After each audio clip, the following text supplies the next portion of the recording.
Shalom, saudara-saudari terkasih, sidang jemaat yang berbahagia. Jumpa lagi dalam Suara Gembala. Saudaraku, kali ini saya ingin ngajak saudara untuk merenungkan tentang pengantin anak domba. Saudara, kita ini sebagai umat pilihan yang ditebus oleh darah Yesus, kita diangkat menjadi anak-anak Allah, menjadi umat kepunyaan Tuhan sendiri. Kita dijadikan satu bangsa yang kudus, begitu ya dikatakan. Dipanggil dari gelap masuk dalam terangnya yang ajaib dan sebagainya. Sebetulnya ada tujuan apa kok Bapa itu menyelamatkan akan kita dan menjadikan kita satu gereja atau eklesia ini, apa sebetulnya tujuannya? Saya akan ajak saudara untuk membaca Efesus 5 ayatnya yang ke-30 dan 32. 31 dan 32, maaf ya. 31 dan 32. Sebab itu laki-laki akan meninggalkan ayahnya dan ibunya dan bersatu dengan istrinya, sehingga keduanya itu menjadi satu daging. Ini di sini Rasul Paulus berbicara tentang pernikahan. Laki-laki dan perempuan yang menyatu menjadi satu daging dalam perkawinan. Ayat 32. Rahasia ini besar. Kata rahasia itu mysterios, yaitu mysterion, yaitu misteri. Misteri ini besar, tetapi yang aku maksudkan ialah hubungan Kristus dan jemaat.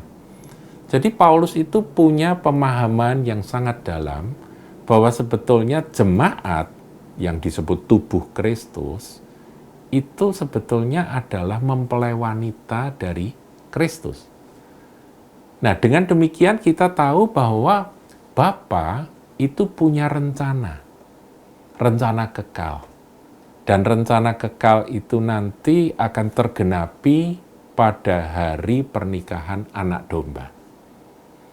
Jadi gereja Tuhan itu seperti mempelai wanita yang dipersiapkan untuk menyongsong mempelai pria pada hari pernikahan. Nah, kita akan lihat saudaraku apa yang ditulis di dalam kitab Wahyu 19. Ya, dikatakan Wahyu 19 ayat 7. Marilah kita bersukacita dan bersorak-sorai dan memuliakan Dia karena hari perkawinan anak domba telah tiba. Dan pengantinnya, yaitu gerejanya, umatnya, tubuhnya, telah siap sedia. Yesus kepala, kita tubuh. Seperti pria itu adalah kepala dan suami itu kepala, istri itu adalah tubuh. Demikian penyatuan secara rohani digambarkan di sini. Kristus sebagai kepala, mempelai pria, dia akan menyatu dengan tubuh. Kapan? Pada waktu dia datang untuk kali yang kedua. Disitulah peristiwa yang dikenal dengan istilah rohani perkawinan anak domba. Dan dikatakan karena hari perkawinan anak domba telah tiba dan pengantinnya telah siap sedia. Jadi pengantin itu dipersiapkan, saudara, pengantin wanita ini dipersiapkan. Saudara pernah jadi pengantin? Kalau Anda yang sudah pernah menikah dan jadi pengantin tentunya masih ingat ya bagaimana persiapan mempelai wanita itu dipersiapkan sedemikian rupa ya. Dipercantik dengan gaun, dengan make up, dengan semua yang terbaik, saudara. Seperti itu kira-kira gambarannya. Ayat 8, dan kepadanya dikaruniakan supaya memakai kain lenan halus yang berkilau-kilauan dan yang putih bersih, gambaran dari kekudusan. Jadi mempelai wanita tentunya harus mengejar kekudusan sebagai mempelai Kristus. Lenan halus itu adalah perbuatan-perbuatan yang benar dari orang-orang kudus. Ya, jadi kita sudah belajar sejarah bahwa Efesus 5 ayat yang ke-32 yang berkata rahasia ini, misteri ini besar, tetapi yang aku maksudkan ialah hubungan Kristus dan jemaat. Itu berarti gereja, jemaat adalah mempelai wanita, Yesus Kristus adalah mempelai pria. Nah, saudaraku, kalau kita melihat dari kitab Kejadian, ketika Allah itu menciptakan manusia, dia menciptakan itu pertama kali Adam. Dia menciptakan Adam, laki-laki ya. Tapi kemudian kan dia katakan tidak baik kalau laki-laki itu, manusia itu seorang diri. Tuhan akan menjadikan pasangan yang sepadan. Nah, kita lihat ayat yang ke-21 dari Kejadian 2. Lalu Tuhan Allah membuat manusia itu tidur nyenyak. Wah, ini bagus nih kata tidur nyenyak. Ketika ia tidur, Tuhan Allah mengambil salah satu rusuk daripadanya, lalu menutup tempat itu dengan daging. Jadi Tuhan mengambil salah satu rusuk dari Adam, lalu tutup lagi dengan daging. Dan dari rusuk yang diambil Tuhan Allah dari manusia itu, dibangunnyalah seorang perempuan. Lalu dibawanya kepada manusia itu. Jadi Tuhan yang membangun mempelainya, perempuan, Hawa, kemudian dibawa kepada manusia itu, kepada Adam. Lalu berkatalah manusia itu, inilah dia, tulang dari tulangku dan daging dari dagingku. Ia akan dinamai perempuan sebab ia diambil dari laki-laki. Saudaraku, seperti itu nanti gambaran bagaimana Tuhan Yesus itu akan menyatu dengan kita, gerejanya. Dia sebagai mempelai pria, kita sebagai mempelai wanita. Kalau di dalam kitab Kejadian tadi dikisahkan Adam itu ditidurkan oleh Allah, kemudian diambil dari tulang rusuknya, kemudian dibangun seorang wanita. Ada proses, saudaraku ya. Demikian pula Tuhan Yesus ketika dia di atas kayu salib dan dia mati. Yesus mati, tapi kalau kata mati itu di dalam perjanjian baru kan dipakai istilah tidur, saudaraku ya, tidur. Kita lihat aja dalam Yohanes 19. Ini satu peristiwa yang dicatat di sini. Ayat 33. Tetapi ketika mereka sampai kepada Yesus dan melihat bahwa ia telah mati, mereka tidak mematahkan kakinya. Jadi dua penjahat di kiri kanan itu dipatahkan kakinya karena mereka masih hidup, tapi Yesus sudah mati. Jadi tidak dipatahkan. Tetapi seorang di antara prajurit itu menikam lambungnya Tuhan Yesus ditikam dengan tombak dan segera mengalir keluar darah dan air. Saudara, waktu Adam ditidurkan, Bapa itu mengoperasi akan lambung dari Adam, kemudian diambil salah satu tulang rusuk. Dan kemudian tulang rusuk ini dibangun. Jadi, Hawa, perempuan, pasangan abadi dari Adam. Kan begitu ya. Gambaran yang sama terulang, saudaraku.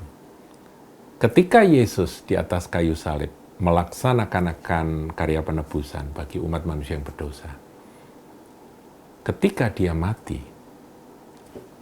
Adam ditidurkan, Yesus mati, saudaraku, tapi dia akan bangkit lagi, jadi anggap aja dia tidur. kenapa kok sampai ada seorang prajurit iseng banget gitu nusuk akan lambungnya. Saya merenung, oh karena memang harus menggenapi ayat di dalam di dalam Sakaria 12 ayat 10 dikatakan mereka akan memandang kepada Dia yang telah mereka tikam. Jadi Yesus itu harus ditikam, bukan hanya ditusuk tangan dan kakinya. Tertulis di dalam Mazmur 22, tidak. Memang dia ditusuk tangan dan kakinya, itu sudah, yaitu dengan paku.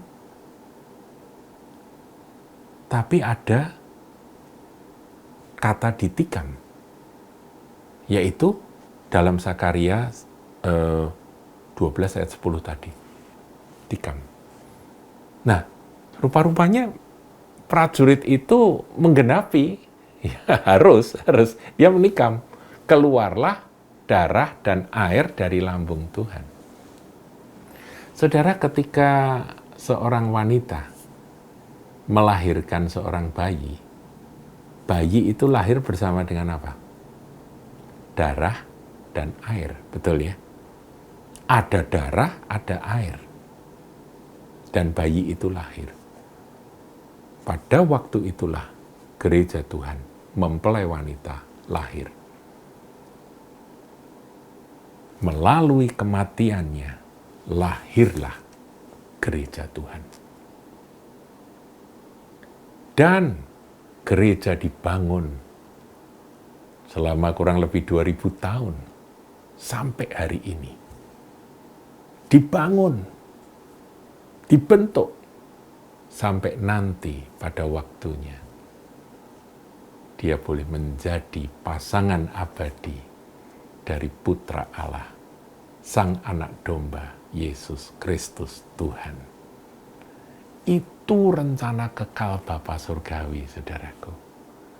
Jadi kita ini bersyukur ya, kita ini disebut domba-dombanya Kristus, Dia adalah gembala, kita adalah domba. Puji Tuhan, domba harus taat, ya harus nurut, ya harus dengar akan suara gembala. Kita disebut prajurit Kristus, Dia adalah panglima kita adalah prajurit yang harus siap dan gitu ya, siap komandan, apapun yang engkau perintahkan, aku siap laksanakan. Kita bersyukur bahwa kita boleh jadi prajurit Kristus, amin. Kita juga adalah sahabat, Tuhan berkata, aku memanggil engkau sahabat. Kita juga adalah banyak saudaraku ya, kita adalah hamba-hamba Kristus yang melakukan apa saja yang diperintahkan oleh Tuhan kita, tetapi ada satu posisi yang akan tergenapi di akhir zaman. Kita adalah pasangan abadi dari Dia. Dan kita akan menyatu dengan Dia dan selama-lamanya kita tidak akan berpisah lagi.